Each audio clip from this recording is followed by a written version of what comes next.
good morning, and welcome to your Business in Digital. I'm Tamara Mulway. Super excited to be here today. We have an awesome show. Oh, we're talking all hot topics. Team, how are you guys doing this morning? How's everyone doing? Ready for the show? I've been Hello, hello. It's May. Yes, it Oh my is. God. Good morning, everyone. Let's just slow down. Let's slow down. It's like April 31st. That's what we're doing today. Okay, April 31st. All right, let's get to the show. We have a jam-packed show. It's gonna be awesome. Let's go.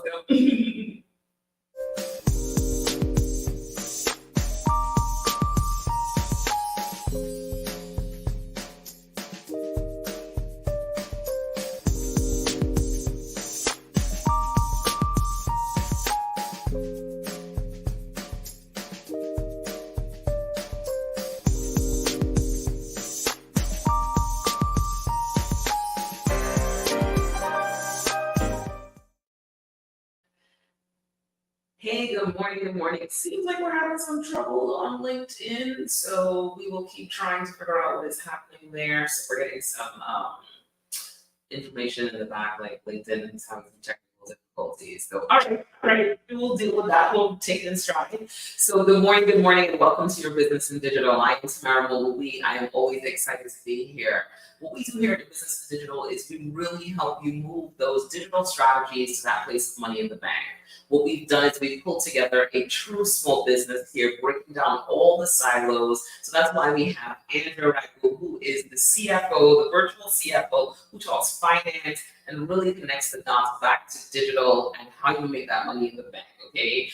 We also have sales and pricing here. Ms. Michelle Gordon from Lagniappe Digital talking to us about our value, understanding the price point, understanding how those flows need to happen, those customer journeys, those sales funnels, all the way to a marketing assisted lead that they can leverage to take to the next level, okay? And then, of course, we have Mr. Michael Wilshire in the building. That's my best Michael Wilshire voice, who is focused on the operations and getting the things done right. What do you implement? How do you implement it? How do we get things done? Because many times we have strategies, but we don't get it implemented. So he's here to help us do that. And of course, I'm here to talk to you about digital marketing and the impact it can have on your business. We want you to increase your revenue by 10%, by 20% year over year, leveraging digital and digital marketing. So let me tell you how you can connect with us on the show. Connect with us on LinkedIn. We're live on LinkedIn, YouTube, Facebook, and Instagram on a Monday and Wednesday at 7 a.m. We're also everywhere podcasts are found. Eventually, something will pop up on the screen. You'll be able to see all these places. But definitely connect with us. What we want you to do is tell a business executive about the show. Tell a business owner about the show. How they can, again, learn how to connect those dots back to digital. We understand that it's daunting. You're already spending a lot of money in digital and digital efforts. So we want to make sure that it's connected to your business goals. And that's what we do here at the show. We really help to break down the jargon, the terms, and get you back to that place of your business goals and money in the bank. So subscribe, connect with us on YouTube and in all these spaces. All right, have a great day. I don't even know why I answered it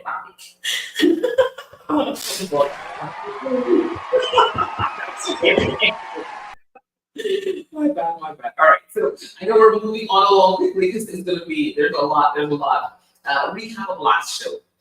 So in the last show, we talked about the final portion of the sales funnel. So we have a playlist pulled together. We talked about the sales funnel from the top to the bottom, right? From brand awareness all the way to the point of getting someone to become a brand advocate for you, right? It means that they truly believe in your product or service and they're out there preaching the gospel of your product or service. And that's what true marketing is about, right? You can't pay enough for that. So leveraging brand advocacy, it should be a part of your sales funnel. It should be a part of that experience that happens at the end, that positive experience that they want to share. So when you're thinking about your sales funnel, you really want to make sure you're connecting those dots.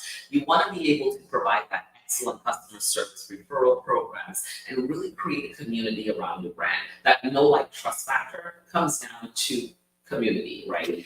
People want to buy from people that they know. You also want to track that brand advocacy. Because again, this is something the CFO is going to love, to know that there are people out there, spreading the business. They're gonna be like, how much does this cost us? So they paid us, and then they're talking about us. We love all of that. So definitely look at how you're tracking advocacy, because everything in your sales funnel should be tracked, right? Digital marketing is all about metrics, and there's nothing that should not be tracked. So guys, what are your thoughts on finishing up the sales funnel conversation? That was a big task, but we got it done. That was a gigantic task for us. I think when we first began this conversation about the sales funnel, we had to recalibrate. We didn't anticipate initially that it was going to be this much, but thank you, Debbie. She gave us a lot of great feedback, and that we needed to let this breathe a bit, and I'm glad that we did, because it allowed us to really take a moment and let our community understand how important each stage of the sales funnel is and how different they can be in moving the sales forward. The brand advocacy part to me is just as important as the beginning, because this is part of what I've tagged as the sales continuum. It's just as important, and you can't take your foot off the gas. This is when people are really investing their money in you, and you have to show them what you have.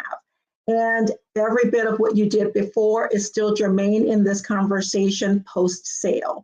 That communication, them being pleased with you, them wanting to know that you are in it with them in the thick of things and are going to help them to resolve their pain. Because remember, we've not resolved their pain at this point. They still need that solution. And now it's the time for us to enact everything that we said to help them to resolve that particular thing that they were looking to fill a need in. So I'm glad that we got to this point and really let last show talk about how important that post-sale action is.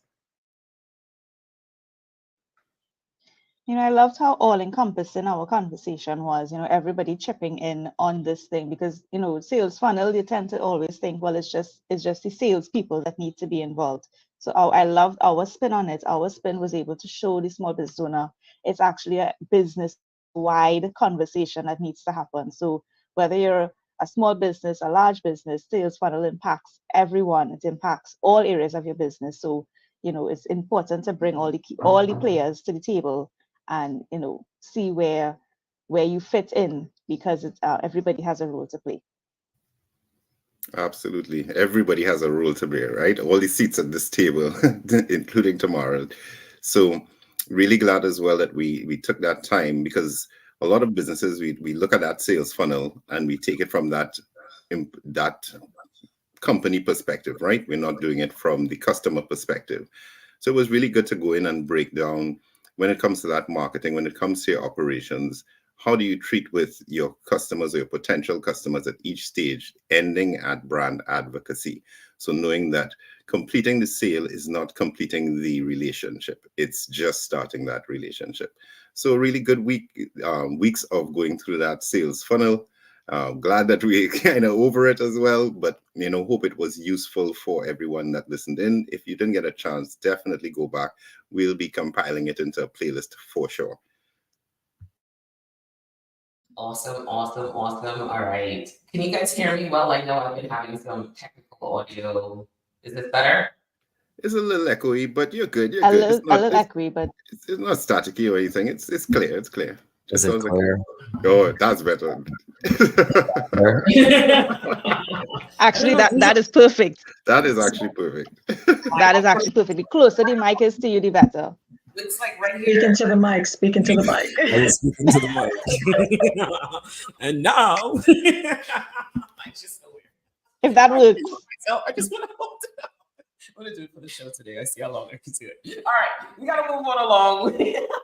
Now I sound better with a microphone in my hand, and I cannot let it go. All right, so we are moving on to our next segment. We are always super excited to have the amazing Deborah Mitchell with us. TV-nominated video producer. Now I have the microphone. It feels good saying that. So Debbie, how are you this morning? Welcome. Oh my God, I'm good. Thanks for having me again. It's nice to see everybody. The series is great. I thought that Monday's ending was perfect. It's a great segue to what I'm going to talk about today. So I'll jump right in, okay?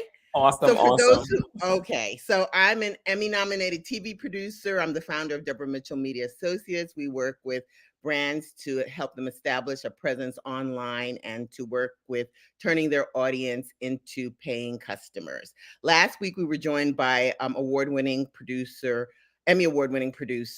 Angela Willoughby, and we talked about being on camera, the importance of consistency in video content creation for business marketing.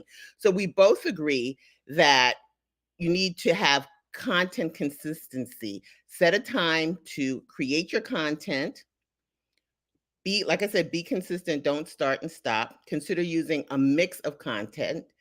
Tape video in manageable chunks so you don't get overwhelmed by the process, and focus on the content and the value of what you're bringing, not necessarily being perfect on camera. So once you get that going, then you're on your way to getting a consistent calendar of content. So that's a great segue into my story for today, because I want to celebrate my online fitness trainer, Carolyn Gervin. When we were all on lockdown in 2020, I was not able to go to the gym. We weren't able to go anywhere. And I'm a gym person. So Caroline pretty much saved my life. She came up in my feed and I started working out with her online.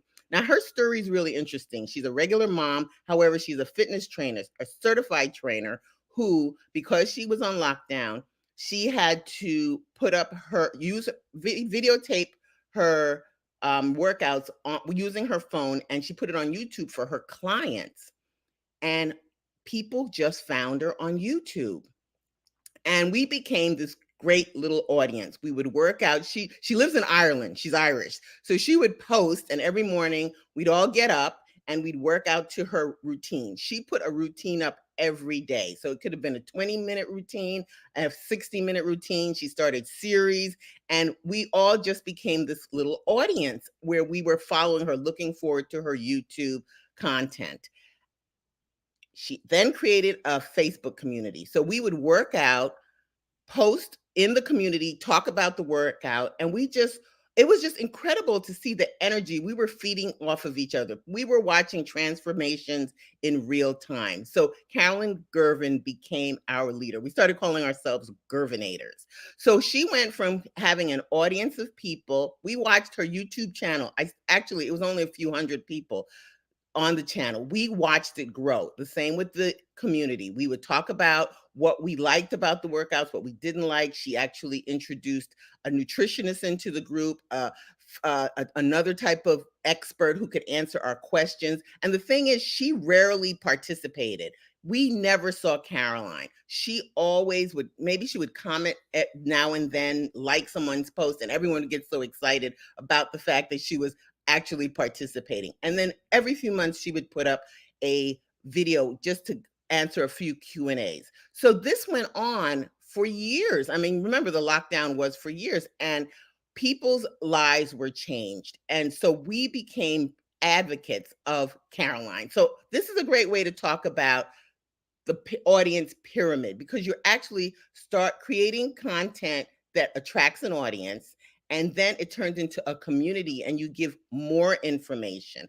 You listen to what your community is saying. You're interacting with them. You're providing them with more information. And then we wanted to pay her. We were so excited about what she was doing. We wanted to pay her. She took a little break, and then she came back last June with an app. So you have to pay to be a part of that community, where you get more information, more exclusive information, more workouts, different type of workouts, and people are paying. So she has actually started a tribe. There is the Gervinator tribe. So that's a great way to see how she actually went from free content. She has about 600 free workouts on YouTube to now 3 million. She hit 3 million subscribers this year. So I'm very excited to just show what she's able to do and what you're able to do organically over time with a true expert. So this is the audience pyramid. You're building the online relationships. Nia, can I have the next one? Yes. So you have the online audience, where people consume your content. They like the information that you put out. You create informative, entertaining, and visually stunning. And it was very simple. She was in her living room using her iPhone. Nia, let's go to the next one. The community became the Facebook community where she was interacting with the group. Like I said before, it was the YouTube long form content. That's all she posted every day. And then the next one. And now she has her app where you're paying to be a part of this exclusive community. So I just wanted to show you that you can attract the audience, you can create a community, and you can cultivate a tribe of people who will pay for your information if they are loyal to you and they believe in you. So that's the pyramid. So remember, these are some actionable takeaways. Identify your ideal viewer, brainstorm the content that you want to put up, know your stuff, know the value that you're bringing, talk about that, and be consistent in the way you're presenting the information. And you will have a tribe that will pay for your information. Congratulations, Caroline.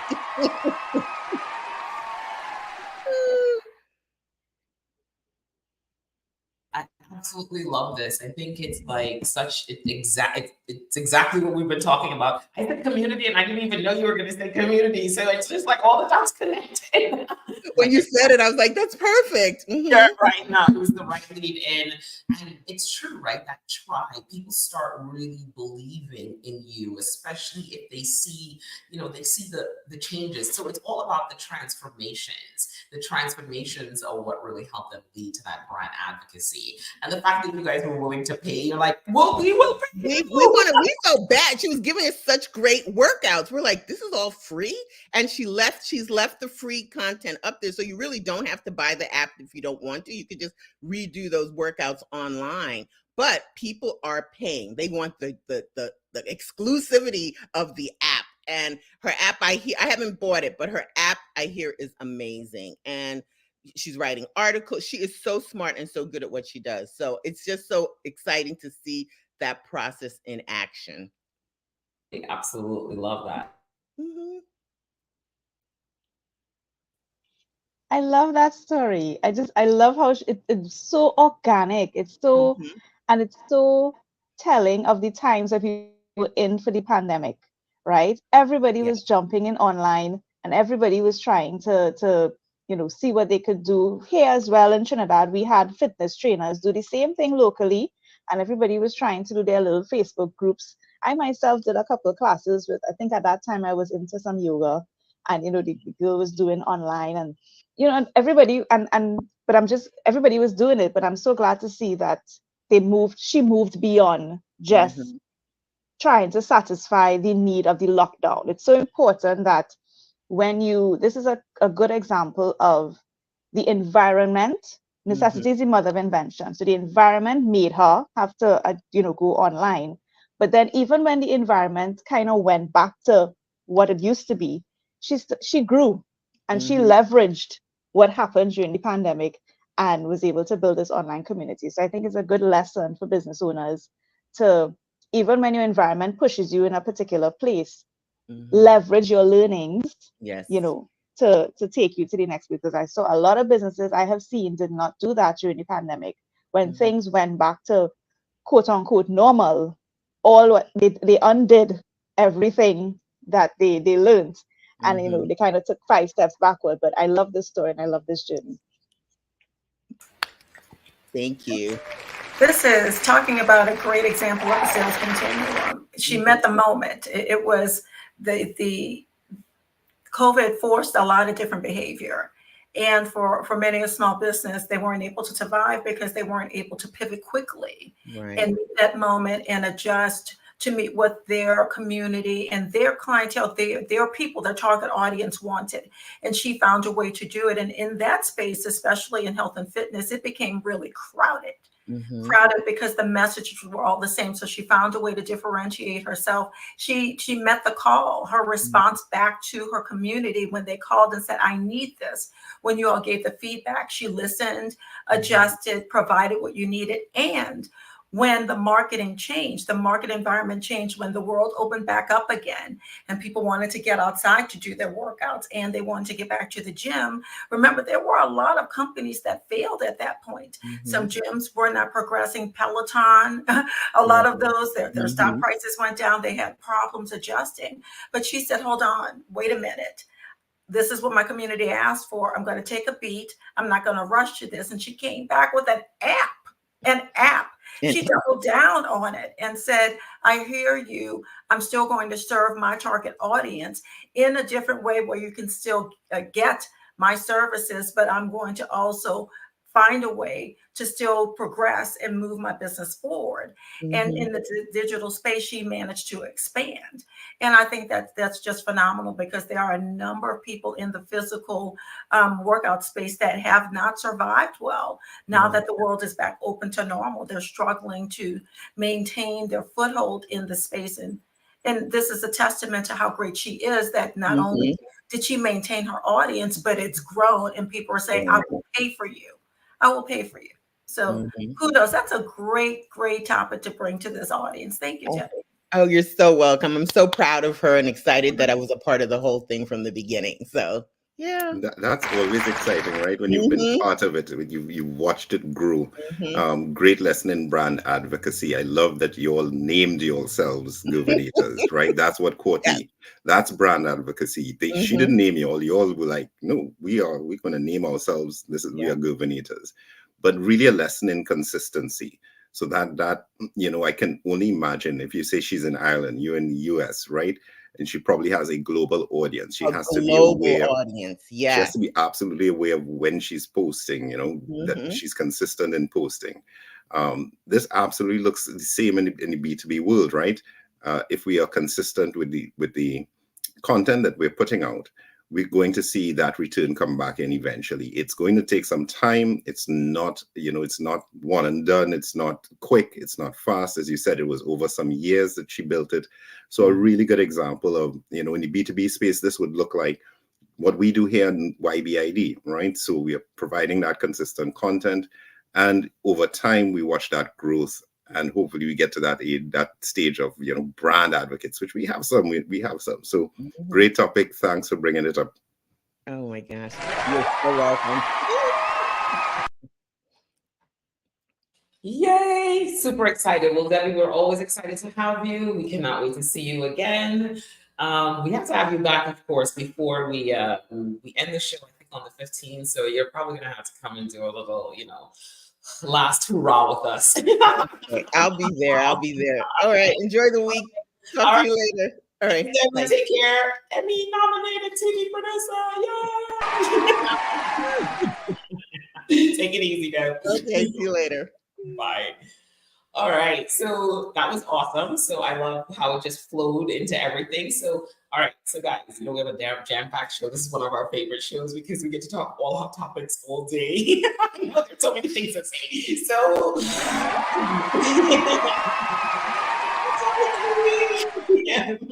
so today is just all hot topics. So we are going to look at things that we think are interesting, connect it back to digital, and give you some lessons from it. So we are going to kick it off with the first one. Who has the first one? I think that would be me, right? So Adidas, the ones in the US will help me with the pronunciation. And for those who know, Adidas, right? I've got to say it. I've just got to say it.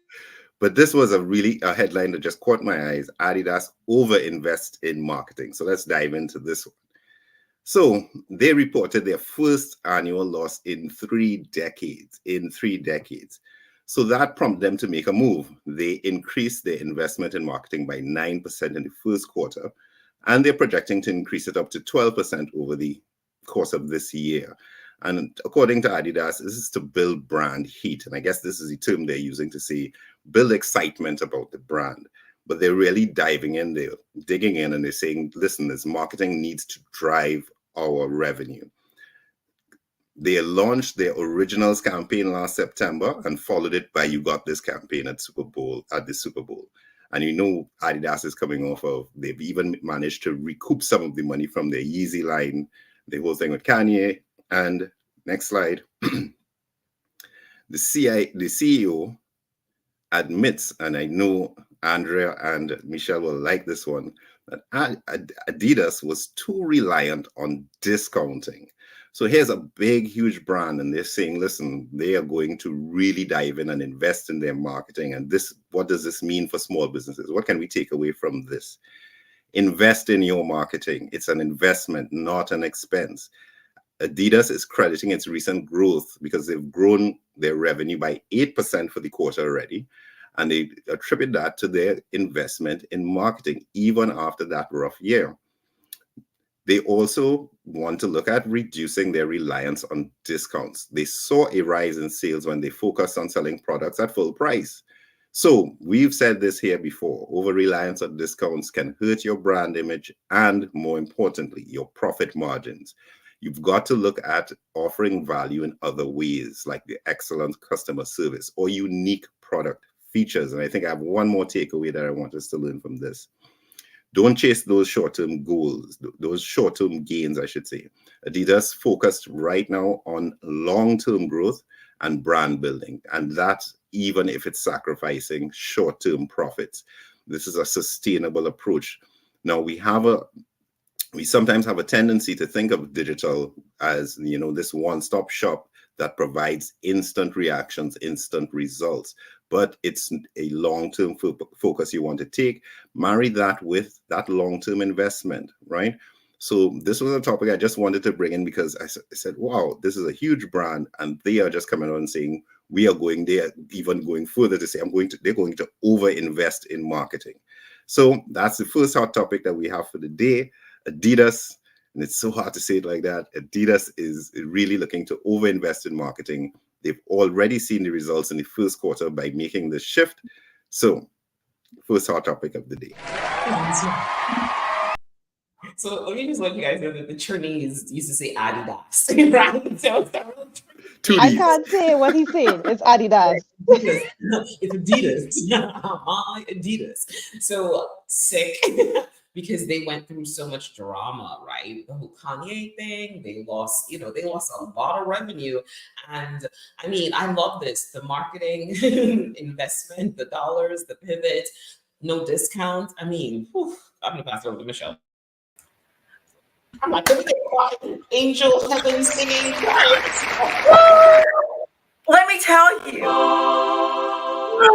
what I love about this is one, it is obvious. It was an obvious pivot to me. To me, it was an obvious pivot because I saw the marketing. It was all over the place. They changed their target audience. That's part of it as well. There is the leisure shoe that's out, women, and it was obvious in how they put their marketing out there. And what you said, Michael, the originals, the campaigns are out there. Who knew about the originals, the Sambas, the Gazelles, the VL Courts? Why does Michelle know about this? Because I see the marketing. I purchased the shoe. It's coming my way. They gave me the visuals that I needed to see, that I could see me, a woman of a certain age, in that shoe, in the certain clothing that I wear. They're serving a different community. They found a target audience who is willing to pay full price so they don't have to discount. They said, I'm going to put the money behind it. I'm going to run the numbers and I'm going to show you who we are and you're going to buy. So they shifted. They shifted who they are, who they wanted to see, and those people are buying. I've purchased 3 pair in the last year. 3. That's how I know what Sambas are. I know what the originals are. I know what the Gazelles are. I know what colors they offer. Do they offer on the platform or the flat?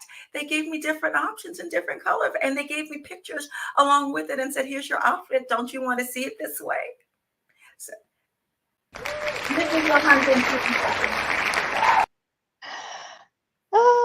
and you're right, it's Adidas, because there was also something that came to say it is a term. Here's how you actually pronounce it. So they actually did that in their marketing. They actually said it's see? Adidas. You heard it first. We Trinis knew what we were doing all along. we just say things in a drawl. We've been saying Adidas. That's since as we say in Trini, since we small, we say in Adidas, right? So I don't know about this Adidas thing. So, but what I love about this is where you take your numbers and you make decisions that is driven by numbers. They sat down and they said, okay, we're looking for sustainability. We're looking for the long run. And I love the fact that they said, even if we have to sacrifice short-term profits for that longer game, this is where you start speaking to your investor community, those investors, people who are invested in the company. That's the kind of language they want to hear. Because when they invest in a company, they're not looking for short-term gains, they're looking for longevity. So if as a business you're responding to that call and saying, hang on, I think the way for us to go is remove discounts because that's hurting our profit margin, and push to get full price, any investor would look back and say that makes sense, right? Because full price always gives you a higher margin. It just makes sense. So I love the fact that these decisions were made after looking at the margins and considering that, you know what, instead of taking a discount, give them a better service and a better product. As a consumer, I have done that. I have been willing to pay full price for a better service. I've left stores because, like, you know, you go to a store, the clerk watch you funny and they say, oh, so you don't want my business? I'm gonna walk out the door, right? Go to the next store, and as soon as I walk in, somebody says, hi, how can I help you? We have this, and I'll pay the few extra dollars more for it. So great job on Adidas to be able to see that and make their decisions based on that. Great hot topic. What's next? Oh, I'm next. Okay, great. Okay, so the tick and the talk, the tick and the talk. So what comes next for TikTok following this sell-off bill? All right, so let's jump in. The U.S. government signed a bill that requires TikTok to be sold in the U.S. within, like, they almost have a year for it. I think it was 270 days, and then they may have like 3 months that they can extend it by. So let's just say within the next year. Next slide. So TikTok, of course, they're like, we are not selling. But what can happen is that the US government can really pivot to say, hey, we could, really put this under national security issues, not just, hey, we want to ban you, but they can kind of open it up a little bit more so the US government has a little bit more room to play with. So, TikTok has to consider that situation as well. And I mean, anything could happen in this game, right? Potential buyers are absolutely interested, but the big thing is that China is like, absolutely not. They have that algorithm, that TikTok algorithm, and, that is a deal breaker for them because, TikTok is probably one of the most addictive platforms on the planet. Did I say that out loud? That was my inside voice. So my apologies. But the successful secret algorithm. All right. So move on to the next slide. So this could lead to more banning of TikTok in different countries. It could also lead to, something where people actually end up selling it. So we actually don't know where it's going to pan out. Next step. Next slide. We don't know where it's going to go, right? This could just be a situation where it is that they have to sell it. A U.S. company takes it over. They've been talks with Microsoft, Oracle, or partner with them, whatever it is they need to do. We will find out over time. But as a small business, using TikTok, if this is a part of your marketing strategy, you have to start thinking a little bit, right?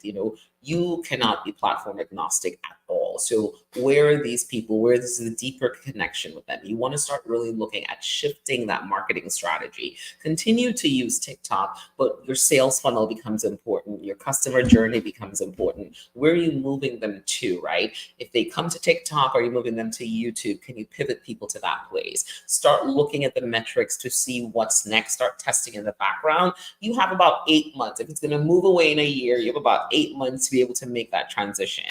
Think about that potential loss of audience. If it hurts sales, if you have a plan in motion, you can really start to, kind of negate that, right? You don't want that to happen. So start thinking about, do I need to start pivoting to a new niche audience? Is there someone else I can sell to?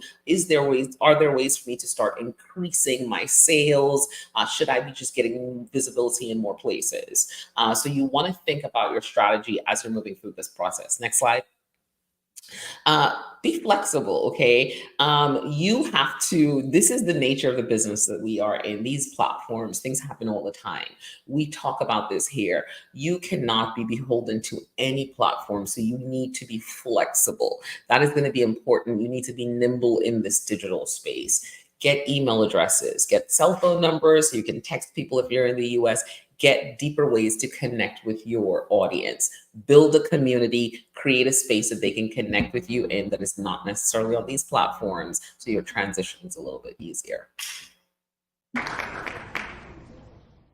Oh man, did you boo? I was like, boo. Was I not good?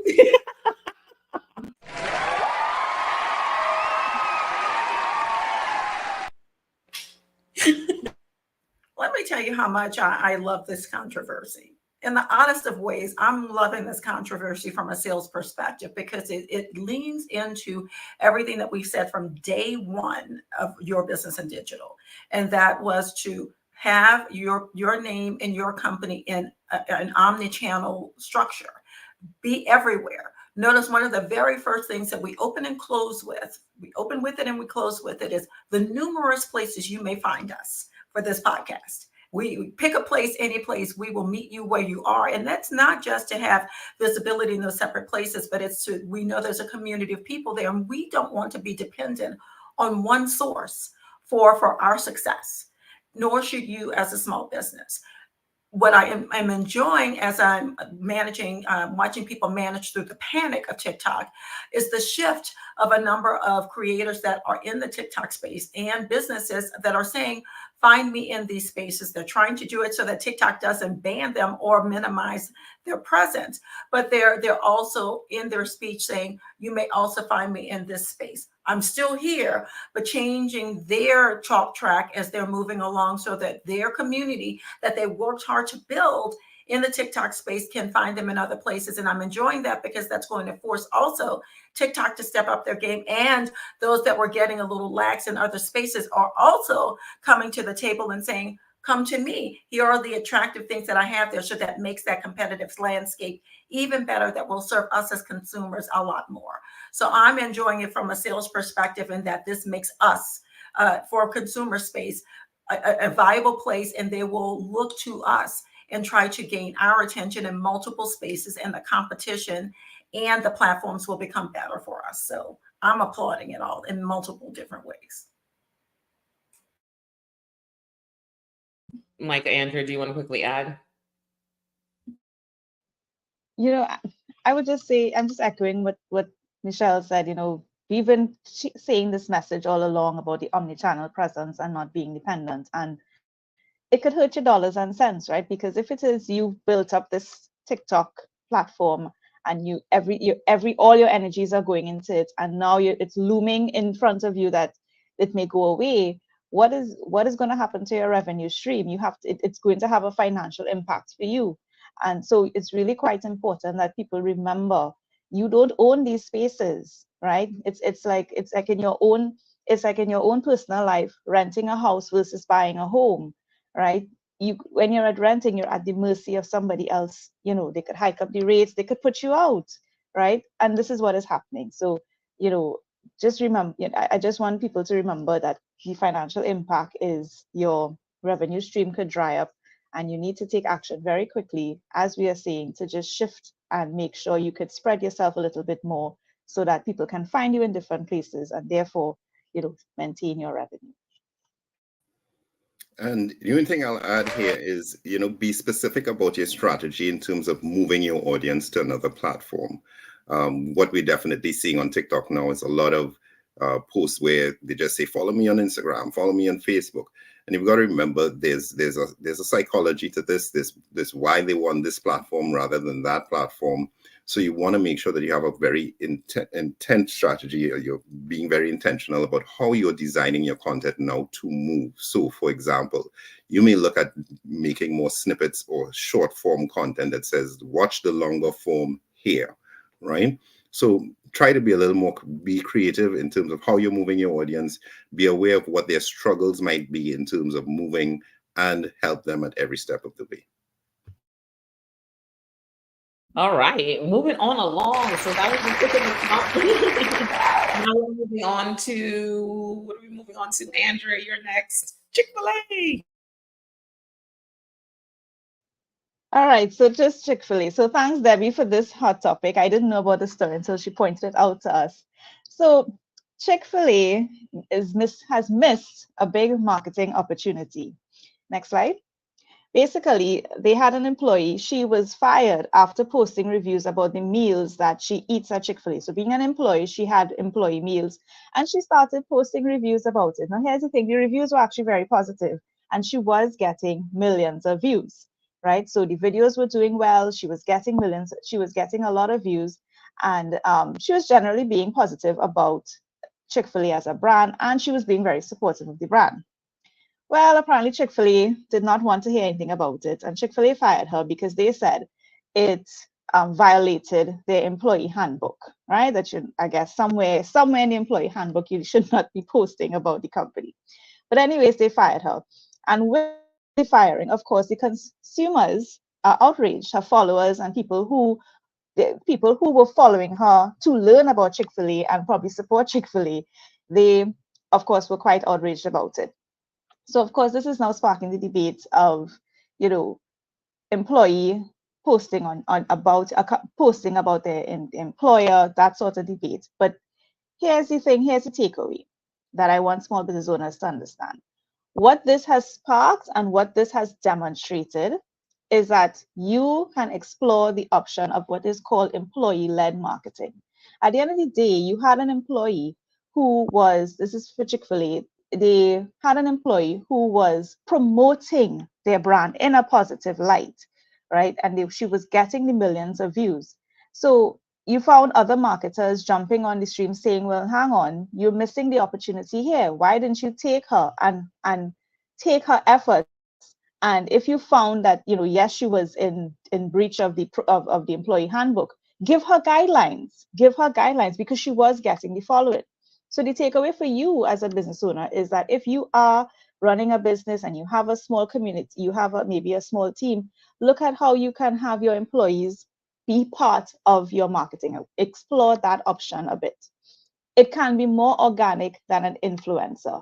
This girl was getting millions of views on her own, guys, without even any sort of instruction, without any sort of corporate instruction. She was just getting her own followers because of, I guess, her personality and the way that she was doing it. So it was an organic thing that she was doing. So as a small business, if your employees have that capability and have that personality that could put your brand out there, it can be a better option for you, can be more organic than trying to go out there and pay for an influencer to do exactly what the employee could do for you, right? So the lesson that I want small business owners to take away is just as these big giants do, they see as they made a mistake, right? You can learn from their mistake by looking at your situation and seeing, well, how can I pick up the opportunity that they dropped on, right? As a corporate entity, they ran straight to their corporate handbook and dismissed her. And by the way, so since then, her post since then, it seems as though other businesses are courting her, I would say. She's been seen reviewing other fast food outlets, and she's been posting and telling her fan base that, talks are in the works. So some other names that, of course, I'm not familiar with, but I think Shake Shack and some other ones that she's been reviewing. So, and reviewing with a slant as though she's the partner. So they are like, guys, you missed this opportunity. You had this person who had a talent, her to your marketing department and let her, because she's a restaurant employee, by the way. She's a restaurant employee. So it's not like she was working in the corporate office. And clearly she has a talent. So guys, this is the Chick-fil-A hot topic. What are your thoughts?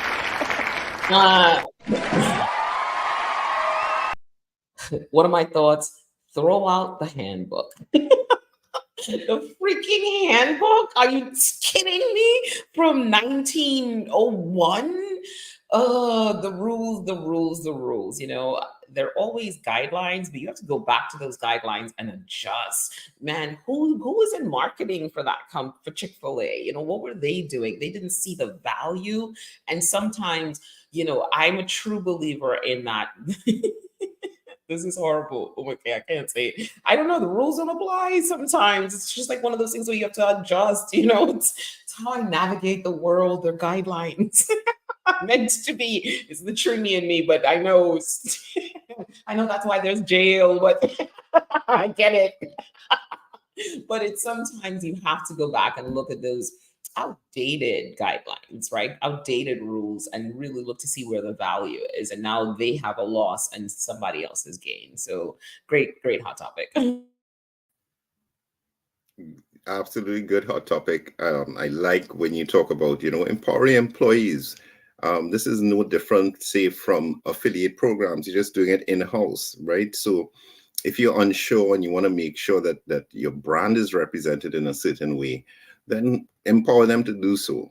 Give them assets to use, give them guidelines to follow, right? And make sure you're closing that loop to see how that's driving business as well. Because we've referred to that as your digital street team. That's your first digital street team, your employees, right? So not everybody in your company may want to be online. That's fine. But for those who are, and those who are very creative, definitely empower them to be creative, empower them to help you drive more revenue.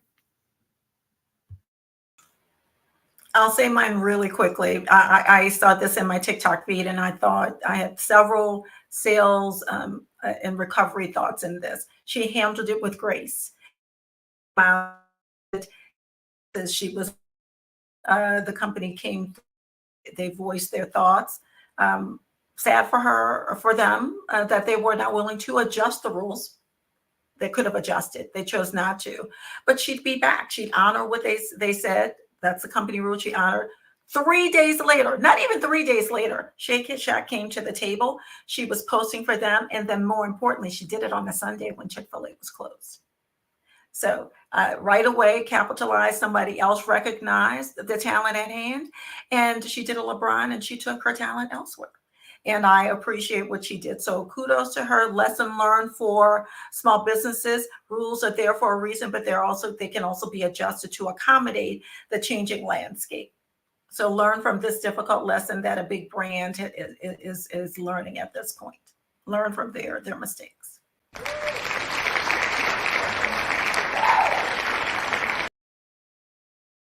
Oh, okay. So this is mine. All right. This is hot. Is my tea hot enough for this one?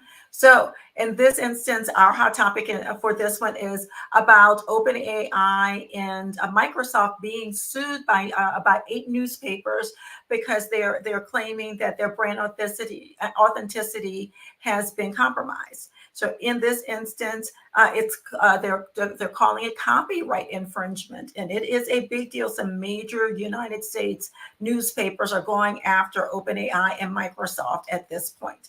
Nia, go ahead and move to the next stage. Their complaint is that it's all about copyright. They're using information from their news articles in order to move OpenAI training model forward. So they're using their data that's out in these digital streets to consume the information and train the AI model to think in a specific way. And the newspapers are up in arms about it. Move to the next slide, Nia. What we're saying in this place is within the lawsuit, they're saying that their reputation is potentially damaged due to some false responses that are coming back from OpenAI in the AI tool that's being generated based upon the information there. So they're essentially saying you're taking our information and you're falsely representing our businesses and what we have stated in our news articles. So there are a couple of things that are really important about this, because not only can this change the face of how AI is used and how they're consuming information that's already out there, but this can, for newspapers, they're being compensated for people that are using, or other businesses that are trying to come to the table to utilize their information. So that compensation, that model that newspapers have and any media outlet may change based upon the way that the lawsuit is judged at the end of this. So we will see how things go along in the AI era as a result of this lawsuit.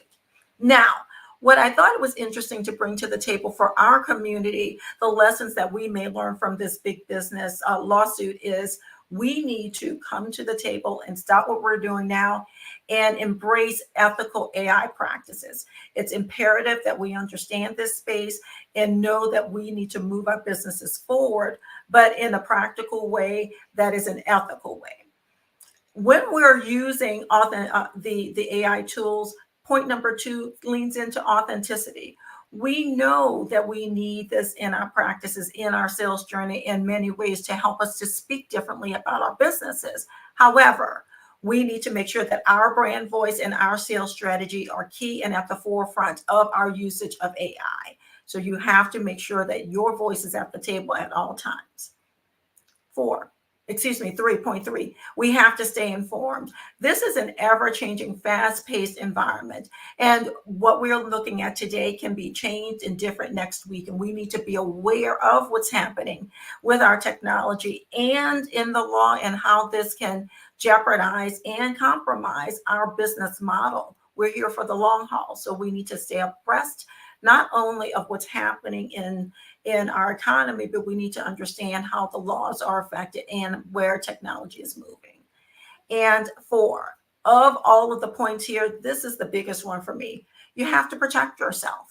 Our intellectual property is something that's at the forefront. We're in this space. Your ideas is what makes your business unique, but it may also jeopardize your business for the long haul if you're not protecting your name, your IP, your trademarks, copyrights, the whole 9 yards, everything that rolls under IP. We need to protect those things. So take the time to protect yourself, and that will protect your business for the long haul. So I thought it was important to bring this one to the table and let us talk about this cautionary tale that big business is dealing with.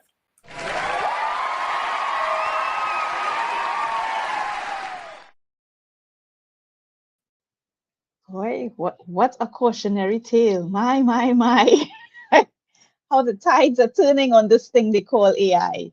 But there's so much to unwrap here. But I think, yeah, what the points that you brought, Michelle, in terms of small businesses and what you can take away from it. Don't feel that it's happening in the US and it's happening on this large scale and it doesn't impact you. Because obviously, whatever happens in the results of this case is going to trickle down, right? This is going to be some sort of landmark judgment that's going to come down if it ever reaches where it needs to reach. And a lot of precedents are going to be set here. So it could result in AI changing the way they operate. So I find that very, very, very fascinating. But my only challenge and my only question is, what is AI doing in terms of the learning of the model? How is that different from me as a person taking articles as part of a research and I write it back as a paper? Right? I mean, because these AI models, I don't think when they give you the answers, I don't think some of them, they don't cite back exactly where they give their interpretation of it. So you can't really tell where it comes from. Or maybe I am misunderstanding. Yeah. So I think I've explained that where you are adding your opinion to a document, right? So you're saying, this is my opinion based on these sites, these sources that I cite. Such and such said such and such, but Andrea believes that da, and you write your paper based on that. AI is like, this is the facts. I pull all this information together and I give it to you and I just regurgitate their words. So regurgitate to what is there.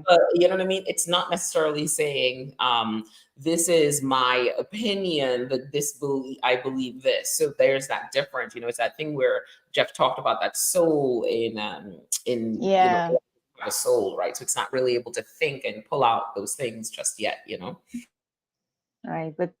But I mean, great points that you brought, Michelle. I think as small business owners, yes, let's pay attention to what is happening, because this is a landmark action that could spark some serious changes in AI.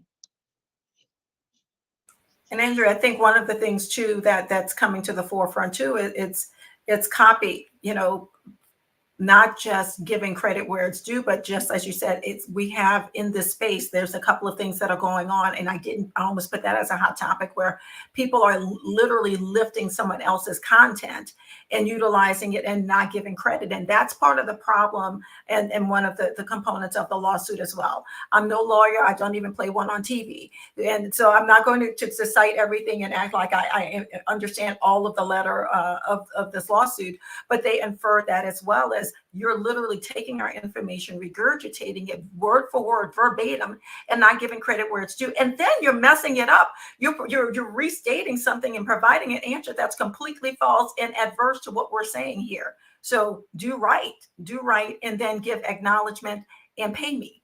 Pay me is part of what they're also saying. Yeah, I think you all have said it all, but I'll just add, you want to start definitely with some more of the practical uses of AI, right? Where we're talking about here is definitely when you're doing things like blogs, newsletters, those longer form content that you want to make sure you're citing those reviews. But AI can just lend the hand. So make sure that you're as it says here, make sure that you have some sort of guidelines to say, well, listen, this is where and how we use AI. This is how we use the information that comes from it. This is how we credit sources, and have that somewhere very transparent so that people can see and know, well, listen, this is what it comes from. For things like captions and stuff, it's probably okay to, continue using it. You're just looking to frame words in ways that you may not have thought of, right?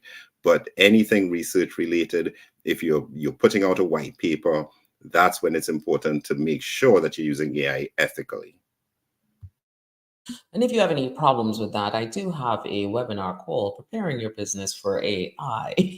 So it's every Tuesday at 11 a.m. where we kind of walk you through some prompts, things to do, how to add that flavor that is your flavor, everything Michelle talked about there, your brand voice, your tone. It's not a commercial.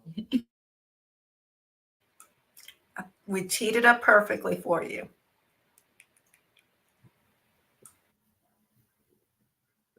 And I know Nia is good enough that we can drop that in the chat for everybody watching. But every Tuesday at 11 a.m. Eastern Standard Time, preparing your business for the future with AI. So really good hot topic to end with this morning. Man, oh man, that was so good. That was really good. This is such a good show. I always love when we do the hot topics because it's so informative. The things that you guys see, the strategies and that you bring to the table, and it's really just these practical solutions for businesses, right? How do I take a look at this, and how do I see my business in this, right?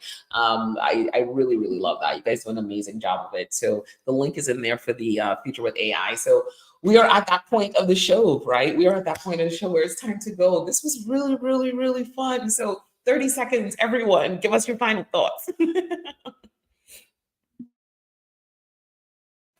Final thoughts. So, I mean, take away what you want from all these different topics that we spoke about today. Each one of them gave you a different slant, a different point. I think we covered a nice wide range of topics that I'm sure something must have struck a chord. Take away what you can and try to implement the learnings that we spoke about, so that your business can, go to the next level.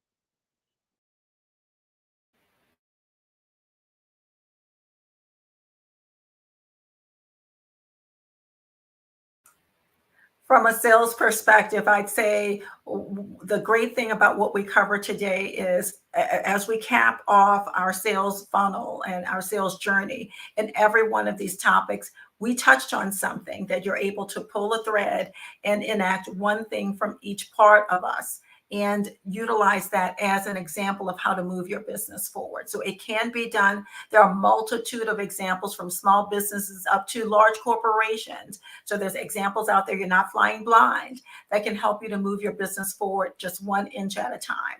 Take it on, but progressively move your business forward. And that one way that can help you differentiate yourself, show your lanyard, improve your revenue, and do it in a sustainable way to be here for the long haul. And that's what we're here to talk about in YBID.